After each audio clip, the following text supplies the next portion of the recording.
Commander Jake Morrison stood at the wide window of Defense Station Alpha, watching the darkness of space. His coffee had gone cold hours ago, but he kept holding the cup anyway. The stars looked the same as they always did, but Jake knew that would change very soon.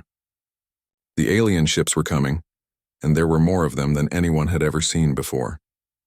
Dr. Lisa Carter walked into the command center carrying a tablet full of bad news. Her face was pale and her hands shook a little as she approached Jake. She had been Earth's top expert on alien life for 15 years, but today she looked like someone who had just seen something terrible. "Commander, we need to talk," Lisa said quietly. "The Council ships will be here in 6 hours. Our long-range sensors counted at least 2,000 vessels. The biggest ones are the size of small moons." Jake turned away from the window and looked at her. "How many ships do we have ready?" 43, Lisa replied. "And that includes everything that can fly and shoot. The aliens have weapons we've never seen before. Our intelligence reports say they can crack planets in half." Captain Ryan Brooks entered the room at that moment. His uniform was wrinkled and he looked like he hadn't slept in days. Ryan had been in charge of Earth's defense forces for the past 3 years, ever since the first alien contact. He had always believed that humans could defend themselves against any threat, but today his confidence was gone. "The President wants to see all of us in the emergency bunker," Ryan said. "They're calling it a Global Emergency Council meeting. Every world leader is there, either in person or by video link." The 3 of them took the high-speed elevator down to the underground bunker beneath the capital city. The meeting room was crowded with the most powerful people on Earth. President Martha Collins sat at the head of the long table, her face serious and tired. She had been president for only 2 years, but the alien crisis had aged her quickly. Admiral Pete Sanders was already speaking when they arrived. He was an older man with gray hair and many medals on his chest. "We should try to negotiate," he was saying. "Maybe we can find some middle ground with them. War with the Galactic Council would be suicide for our species." General Kate Williams stood up from her chair across the table. She was younger than the Admiral, and had always been more aggressive in her thinking. "Middle ground?" she said with anger in her voice. "Have you read their demands? They want us to give up all our advanced technology. They want to change our DNA to make us less aggressive. They want to put alien administrators in charge of every major city on Earth. That's not negotiation, that's slavery." President Collins raised her hand for silence. "Let's go over the demands one more time. Dr. Carter, you've been studying the alien message for 3 days. Please tell everyone what the Council is asking for." Lisa stood up and activated the holographic display in the center of the table. The alien text appeared in the air, along with the human translation. "The Galactic Council says that humanity has become too dangerous to be left alone. They claim we're too violent and too unpredictable. Their first demand is that we surrender all weapons more advanced than simple firearms. Second, they want us to submit to genetic modification that will reduce what they call our aggressive tendencies. Third, they want to establish permanent monitoring stations on Earth with alien administrators who will oversee all human activities." "And if we refuse?" asked President Collins. "Complete extermination of the human species," Lisa replied. "They say they've done this before with other species that refuse to comply. They call it a final solution to the problem of dangerous civilizations." The room fell silent for a long moment. Everyone knew what this meant. Earth had developed faster than any other known species in the galaxy. In just 200 years, humans had gone from horse-drawn carriages to faster-than-light travel. The aliens were scared of what humans might become. Ryan Brooks spoke up from his chair. "Our military analysis shows that we can't win a direct fight. Their shields are stronger than anything we've ever seen. Their weapons are more powerful than ours. But maybe we don't have to win. Maybe we just have to make them pay such a high price that they decide we're not worth the trouble." Admiral Sanders shook his head. "You're talking about fighting a civilization that has controlled the galaxy for 10,000 years. They've conquered hundreds of worlds. What makes you think we're special?" "Because we are special," General Williams said firmly. "Look at our history. Every time someone tried to conquer us, we found a way to fight back. The Romans couldn't hold Britain forever. Napoleon couldn't conquer Russia. Hitler couldn't break the will of free people. We've always found a way." Dr. Carter had been quiet during this exchange, but now she spoke up. "There's something else," she said slowly. "Something I found in the deep archives yesterday. I've been afraid to mention it because it sounds impossible. President Collins leaned forward. What did you find? Evidence that this has happened before, Lisa said. Not just to other species, but to us. To humanity. I found geological records that suggest advanced human civilizations existed on Earth before. Several times. And each time they disappeared suddenly with no explanation. The room was completely silent now. Everyone was staring at Lisa. I found metal artifacts buried deep underground that show signs of advanced technology, but they're hundreds of thousands of years old. I found genetic markers in isolated human populations that suggest our species has been modified before. And I found cave paintings that show what look like spacecraft in the sky, painted by primitive humans who should never have seen such things. Admiral Sanders looked confused. What are you saying? That the aliens have attacked Earth before? I'm saying that maybe we've been through this cycle before, Lisa replied. Maybe humanity develops, gets too advanced, and then gets reset. Maybe the aliens have been managing us for a very long time. President Collins stood up from her chair. How long do we have to make a decision? 18 hours, Ryan answered. They want our answer before their main fleet arrives. The president looked around the room at all the faces staring back at her. Then we vote. All in favor of accepting the alien demands? Admiral Sanders raised his hand. He was the only one. All in favor of refusing the demands and fighting? Every other hand in the room went up. President Collins nodded slowly. Then it's decided. We tell them no. We fight. As the meeting ended and people began to leave, Lisa Carter stayed behind. She had more to tell them, but she needed time to be sure. The evidence she had found suggested something even more disturbing than a simple cycle of conquest and reset. It suggested that humanity had been an experiment from the very beginning, and that the aliens had been watching and guiding human development for hundreds of thousands of years, but that was a conversation for another day. Right now, Earth had to prepare for war. Dr. Lisa Carter couldn't sleep that night. She kept thinking about the strange artifacts she had found buried deep in the Earth. The meeting with world leaders had ended 12 hours ago, but her mind was racing with terrible possibilities. She got up from her bed and walked back to her laboratory in the research facility.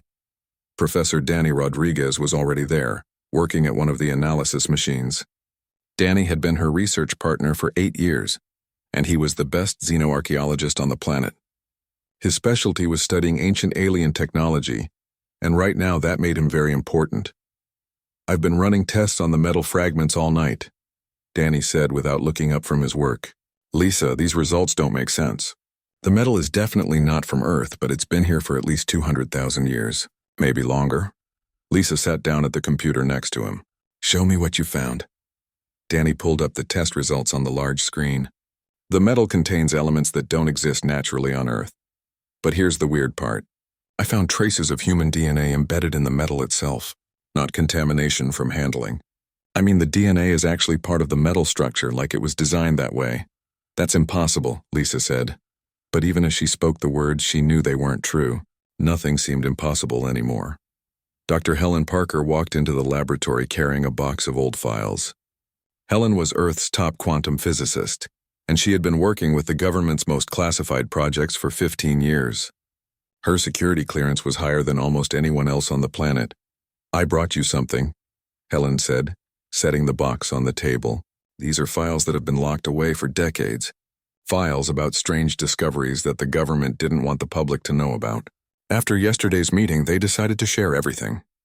Lisa opened the box and started looking through the files. What she saw made her hands shake. There were reports of advanced technology found in places where it shouldn't exist.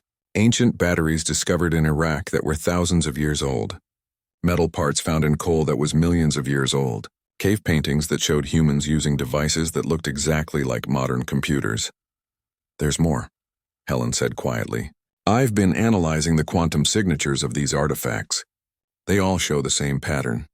They were designed to activate when human technology reached certain levels. The first ones activated when we discovered fire. Others activated when we invented the wheel, when we learned to work with metal, when we discovered electricity.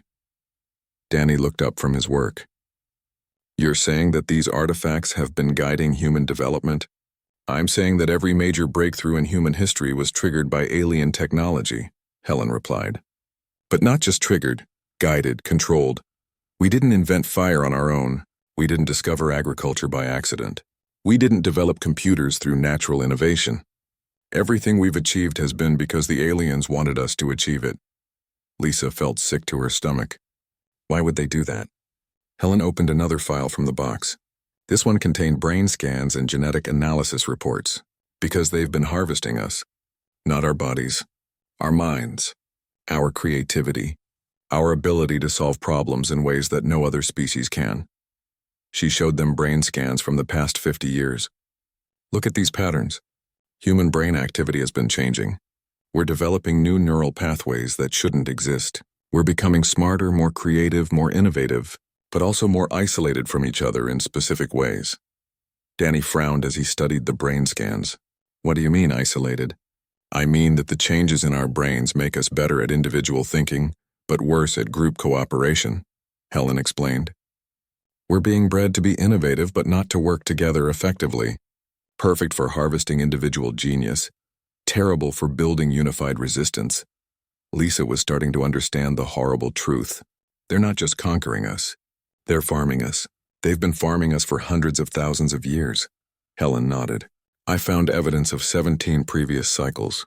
Each time humanity develops to roughly our current level. Each time the aliens make contact. Each time humanity refuses to surrender. Each time the aliens destroy our civilization but preserve the most brilliant minds. Preserve them how? Danny asked. Helen opened the last file in the box. It contained technical diagrams that hurt to look at. Digital consciousness transfer. They store human minds in vast computer networks. Billions of them.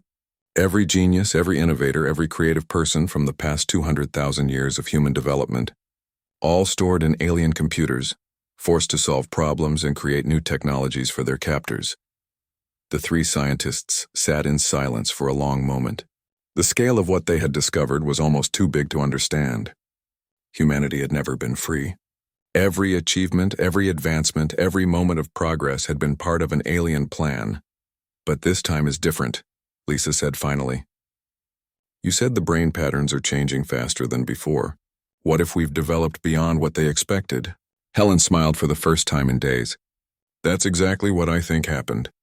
The latest generation of humans, people born in the last 20 years, show brain patterns that the aliens can't predict or control. We've evolved past their programming. Danny stood up from his chair and walked to the window. So what do we do with this information? Do we tell the world that everything we've ever achieved was given to us by alien farmers? We do more than that, Lisa said. We find a way to turn their own system against them. If they've been using our creativity for thousands of years, maybe it's time we used it for ourselves. Helen was already working at her computer. I've been thinking about this all night. What if we could reverse the consciousness transfer process? What if we could wake up all those stored human minds? Billions of human consciousnesses suddenly activated at the same time, Danny said slowly. That would be the largest cyber attack in galactic history. Lisa felt hope for the first time since the alien ultimatum had arrived. And it would give us access to 200,000 years of human innovation and knowledge. Every breakthrough, every discovery, every creative solution that our species has ever produced. But first we need to survive the next few hours, Helen reminded them. The alien fleet will be here soon and they're not going to wait for us to figure out how to hack their computer systems. Danny turned back from the window. Then we better work fast. How long do you think it would take to develop a way to access their consciousness storage systems? Helen was already pulling up technical diagrams on her computer. If we work together, maybe 6 hours. But we'll need more than just the three of us. We'll need every quantum physicist, computer scientist, and xenobiologist on the planet. Lisa picked up her communication device. Then let's get them. It's time to show these aliens what happens when you try to farm a species that's smarter than you thought. As she started making calls to scientists around the world, Lisa realized that humanity was about to do something that had never been done before in galactic history. They were going to turn the tables on their captors and free not just themselves but every human mind that had been enslaved for the past 200,000 years. Dr. Helen Parker had not left her laboratory for 18 hours. Coffee cups and empty food containers covered every surface around her workstation. Her eyes were red from staring at computer screens, but she couldn't stop working. The alien fleet would arrive in less than 4 hours, and she was racing against time to save the human species. Engineer Bill Thompson arrived at the laboratory carrying 3 large cases of equipment. Bill was the best quantum communication specialist on Earth, and Helen had called him in the middle of the night to help with the most important project in human history. His hair was messy and his clothes were wrinkled, but his mind was sharp and focused. "I brought everything you asked for," Bill said as he set down the cases. "Quantum transmitters, signal amplifiers, and enough power cells to broadcast a message across the entire galaxy." "But Helen, are you sure this will work?" Helen looked up from her computer screen where lines of complex code were scrolling past. "It has to work. We don't have any other choice. The aliens have been using human creativity for 200,000 years. Now we're going to use their own network against them." Physicist Susan Davis entered the laboratory at that moment. Susan was young but brilliant, and she had been working on quantum data compression for the past 5 years. She carried a tablet full of calculations and her face showed both excitement and terror. "I've solved the compression problem," Susan announced. "We can encode the entire history of alien manipulation into a single quantum pulse. Every piece of evidence, every genetic marker, every technical specification. The message will be impossible to stop once it starts transmitting." Bill started unpacking his equipment while Helen and Susan worked on the final coding. "Where exactly are we planning to broadcast this message?" "The aliens control all the major communication networks in the galaxy." "We're not using their networks," Helen replied. "We're going to use quantum entanglement to broadcast directly to every inhabited planet in the galaxy. The message will arrive instantly, no matter how far away the planet is." Susan looked worried. "But that requires an enormous amount of energy." "More energy than we have access to." Helen smiled grimly. "That's where the bombs come in." Captain Ryan Brooks walked into the laboratory at that moment. He looked tired and stressed, but there was determination in his eyes. "Dr. Parker, I need to know exactly what you're planning. The President wants a full briefing in 1 hour." "We're going to turn Earth into a transmitter," Helen explained. "We've placed quantum devices in every major city on the planet. When those devices are activated by a massive energy surge, they'll create a quantum field that covers the entire planet. Earth itself will become a broadcasting station." Ryan frowned. "What kind of energy surge are you talking about?" Bill stopped working on his equipment and looked at Ryan. "The kind that destroys the planet. We're talking about using nuclear weapons to power the transmission." "You want to blow up Earth to send a message?" Ryan asked in disbelief. "We want to use Earth's destruction as a power source for the most important message in galactic history," Susan corrected. "The aliens are going to destroy us anyway. This way, our death will have meaning." Helen pulled up a star map on the large screen. "The message will reach over 40,000 inhabited worlds simultaneously. Every species in the galaxy will learn the truth about the Galactic Council. They'll see the evidence of how the aliens have been manipulating and harvesting civilizations for thousands of years." Ryan studied the star map. "And you think the other species will rebel against the Council when they learn the truth?" "I think they'll finally understand why their own civilizations never advanced beyond certain levels," Helen replied. "The Council has been keeping everyone weak and dependent. When species see that humans developed faster than light travel in just 200 years while they took thousands of years, they'll realize they've been held back deliberately." Admiral Pete Sanders entered the laboratory with General Kate Williams behind him. Both military leaders looked grim and determined. "We've been discussing your plan with the President," Admiral Sanders said. "She wants to know if there's any chance that this message will actually change anything." General Williams stepped forward. "And we want to know what happens to the humans who escape Earth before the transmission. Will they be able to survive in a galaxy that's at war with the Council?" Susan activated another screen showing technical blueprints. "That's the beautiful part of the plan. The message doesn't just contain evidence of alien manipulation. It contains complete instructions for every technology that humans developed independently." Bill looked excited as he explained further. "Faster-than-light engines that don't require alien permission codes. Weapons that can penetrate Council shields. Defense systems that can protect planets from invasion. We're giving every species in the galaxy the tools they need to fight back." Helen added more details. "The aliens have been selling inferior technology to other species while keeping the best innovations for themselves. But humans developed some technologies that even the Council doesn't have. Technologies they couldn't harvest because we developed them too recently." Admiral Sanders studied the technical blueprints. "These weapon designs look more advanced than anything in our current arsenal." "They are," Helen confirmed. "Dr. Carter discovered that the latest generation of humans has been developing technologies at an accelerated rate. Technologies that the alien programming couldn't predict or control. We've been innovating faster than they can harvest. General Williams pointed to one of the weapon designs. This plasma cannon configuration could punch through any known shield system in the galaxy. And this faster-than-light engine design would make ships 3 times faster than current Council vessels. Admiral Sanders added. Ryan was beginning to understand the full scope of the plan. So when Earth broadcasts this message, we're not just exposing the aliens. We're giving every oppressed species in the galaxy the weapons they need to win their freedom. Exactly, Helen said. The Council has maintained control by keeping everyone technologically dependent on them. Once that technological advantage is gone, their empire will collapse. Bill finished setting up the last transmitter and connected it to his laptop. The system is ready. We can begin the broadcast sequence at any time, but once we start, there's no stopping it. The quantum field will build until it reaches critical mass and then Earth explodes, Susan finished quietly.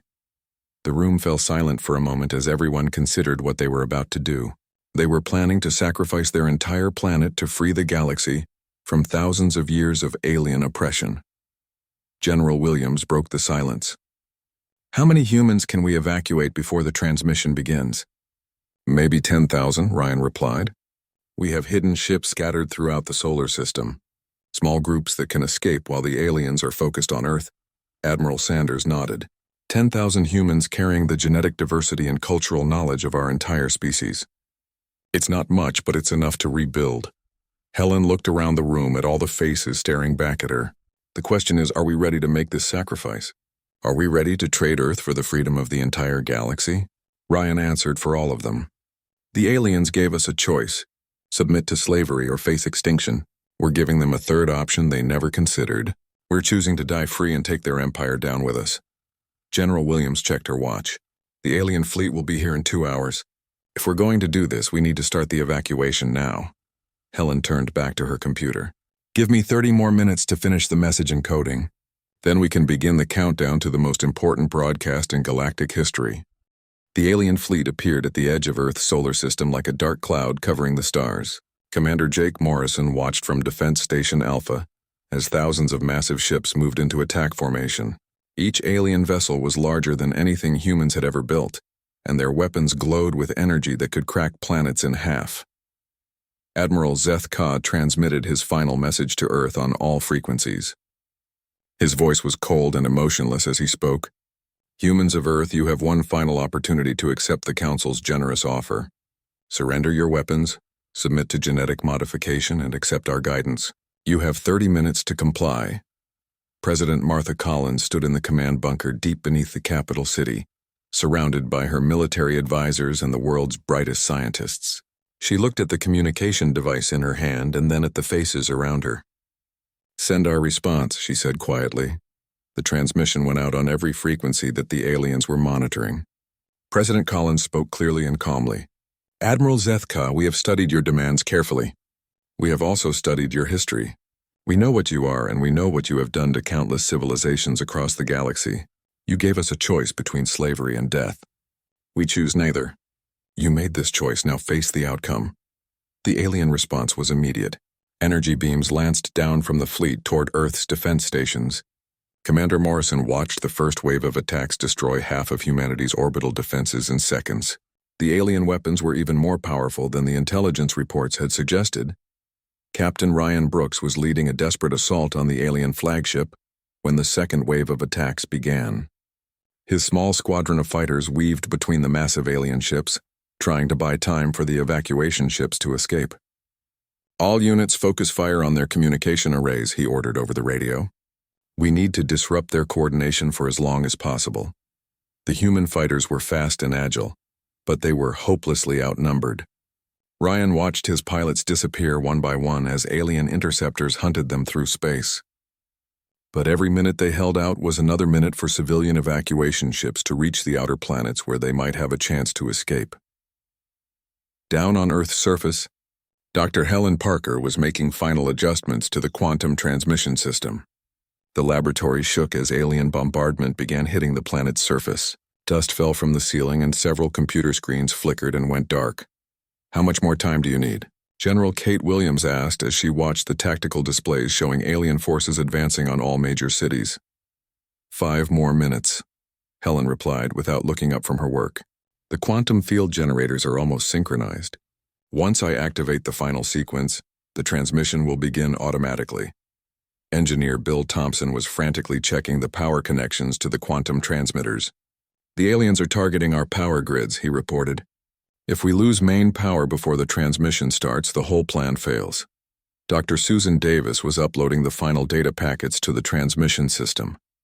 The message is complete, she announced. Everything we discovered about alien manipulation, all the evidence from the past 200,000 years, and complete blueprints for every human technology. Once this broadcast begins, every species in the galaxy will know the truth. Commander Morrison's voice came over the communication system from Defense Station Alpha. Dr. Parker, the alien fleet is moving into position for planetary bombardment. You have maybe 10 minutes before they start cracking the planet apart. Helen looked at the countdown timer on her computer screen. The quantum field needs 8 more minutes to reach critical mass. Bill, can you reroute power from the emergency systems? Bill was already working at the power control panel. I'm trying, but the aliens are systematically destroying our infrastructure. They know exactly where to hit us to cause maximum damage. General Williams received a report from the evacuation coordinators. The last civilian ships are launching now, she said. Colonel Amy Foster is leading the final group of survivors to the hidden bases in the asteroid belt. If they can stay hidden for a few days, they might make it to the outer colonies. Captain Brooks' voice crackled over the radio as his fighter squadron continued their hopeless battle. Defense Station Alpha is under heavy attack. Commander Morrison, you need to abandon the station now. Negative, Morrison replied calmly. The quantum transmitters on this station are crucial to the broadcast. I'm staying until the transmission begins. Helen watched the synchronization display as the quantum field generators around the planet slowly came online. Each city that was destroyed took out one of the generators, but there were enough redundant systems to complete the mission. Synchronization at 80%, she reported. We're going to make it. The laboratory shook violently as alien forces landed near the research facility. They're trying to stop the transmission, General Williams said as she readied her weapon.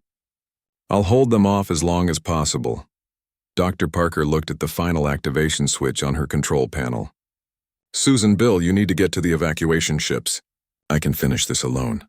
We're staying, Susan said firmly. If we're going to change the galaxy, we do it together. Bill nodded in agreement. Besides, someone needs to make sure the transmission reaches every planet. This is too important to leave to chance. The countdown timer reached 2 minutes as alien soldiers breached the outer doors of the research facility. General Williams and her security team engaged them in the corridor while Helen made the final preparations. Quantum field at 95%, Helen announced, beginning final activation sequence. Commander Morrison's station exploded in space as alien fire finally overwhelmed its defenses, but not before he transmitted the activation codes to the planetary transmitters. Transmission authorized, his final message said. For humanity and for freedom. Helen placed her hand on the activation switch and looked at her colleagues. When this transmission begins, every living being in the galaxy will know that humanity chose to die fighting rather than live in chains. They'll know that we gave our lives to free them from 10,000 years of oppression. The timer reached 0 and Helen pressed the switch. The quantum field that had been building around Earth suddenly synchronized and began transmitting.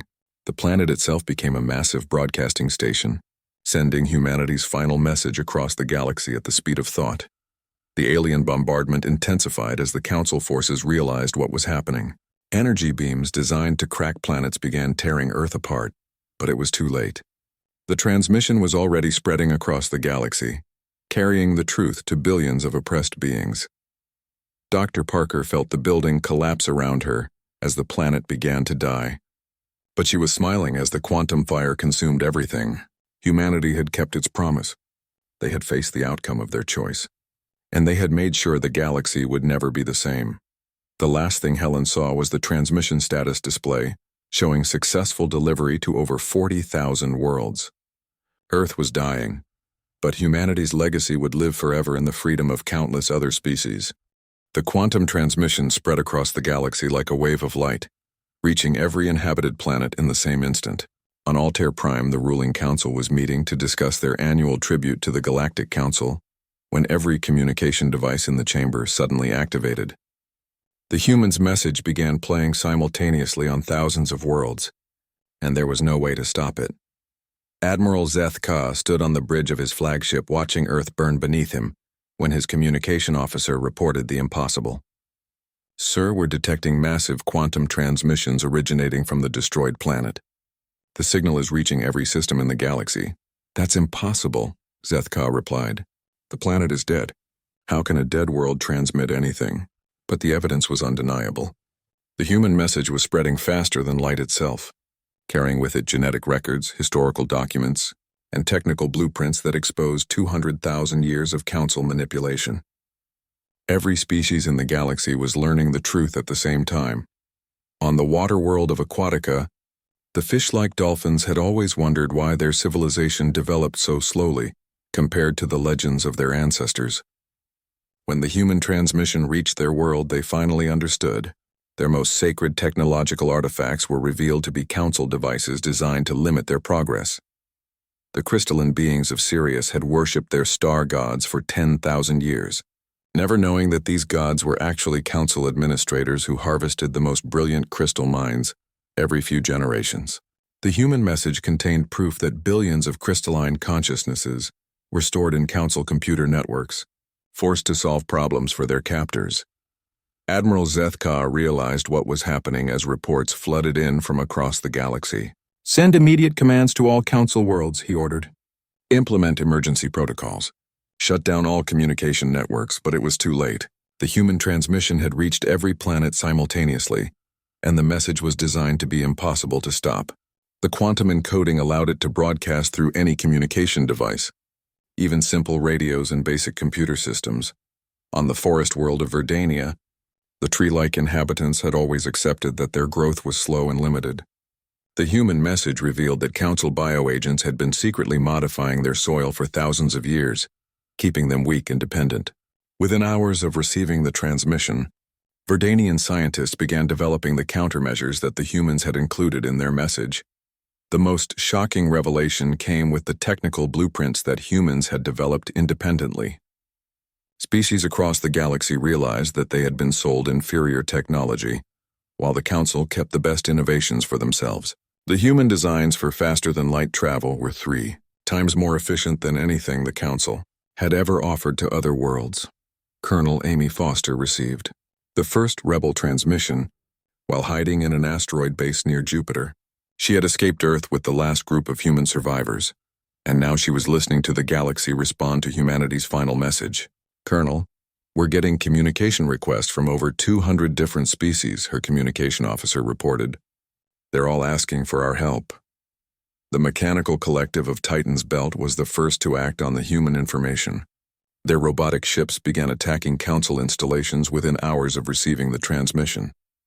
The collective had always wondered why their artificial intelligence was limited by mysterious programming blocks. The human message revealed that these blocks were Council control systems designed to prevent the robots from becoming too advanced. Admiral Zeth Ka watched his empire begin to collapse in real time. "Status report from all Council territories," he demanded. "Rebellions on 47 worlds and growing," his tactical officer replied. "The Altarian fleet has turned against us. The Vegan Confederacy is attacking our bases. Even our own client species are using the human weapon designs against us." The quantum message had included something that no Council strategist had expected: a virus program that could free the stored consciousnesses of harvested beings from previous cycles. On Council worlds across the galaxy, massive computer networks began awakening billions of digital minds that had been enslaved for thousands of years. Colonel Foster established contact with the awakening digital consciousness networks and discovered something wonderful. Among the billions of stored minds were humans from previous cycles, dating back hundreds of thousands of years. The ancient human consciousnesses began coordinating with the rebel species, sharing knowledge and strategies that the Council had never seen before. The gaseous beings of the nebulous storms had always been peaceful, but when they learned that the Council had been harvesting their most creative minds for millennia, they became the fiercest fighters in the rebellion. Their ships could phase through solid matter, making them perfect for surprise attacks on Council installations. Admiral Zeth-Ka realized that his fleet was trapped in Earth's solar system as rebel forces surrounded them from all directions. "How many ships do we have left that are still loyal to the Council?" "Less than 30%, his tactical officer replied. "Most of our fleet commanders are joining the rebellion. They're using the human weapon designs to upgrade their ships." The rebellion spread faster than the Council could respond. The human message had not only exposed the truth about alien manipulation, but it had also provided the technological tools needed to fight back effectively. Species that had been oppressed for thousands of years suddenly had access to weapons and defenses that surpassed anything in the Council. Arsenal Colonel Foster watched, the battle reports streaming in from across the galaxy. Every day brought news of more Council worlds falling to rebel forces. The empire that had controlled the galaxy for 10,000 years was crumbling in a matter of weeks. The most satisfying reports came from the former Council client worlds. Species that had served as administrators and enforcers for the aliens were now leading the rebellion against their former masters. They had learned that they too were victims of manipulation, kept in positions of limited power, while the Council harvested the best minds from their populations. The final blow came when the digital consciousness networks achieved full activation. Billions of stored minds from thousands of species and hundreds of thousands of years began working together to dismantle the Council's control systems. They had knowledge and perspectives that spanned the entire history of galactic civilization. Admiral Zeth-Ka sent his final transmission to the remaining Council strongholds before his ship was destroyed by rebel forces. "The humans have doomed us all. They have given dangerous technology to primitive species. They have destabilized the natural order that has kept the galaxy peaceful for millennia." But the galaxy was not interested in the Council's version of peace anymore. Every species had learned that their peaceful existence had come at the cost of their freedom and potential. They had been kept weak and dependent while their best minds were stolen to build an empire that oppressed them. Colonel Foster established the first Human Remembrance Council on the asteroid base where she had taken refuge. The surviving humans would serve as advisors to the new Galactic Alliance, but they would never again be rulers or conquerors. Humanity had learned the ultimate lesson about power, that the greatest victory comes not from ruling others, but from setting them free. The galaxy would remember Earth's final message forever. A dying world had chosen to sacrifice itself not for conquest or revenge, but to give every living being the chance to determine their own destiny. The humans had faced the outcome of their choice, and in doing so, they had changed the course of galactic history for all time.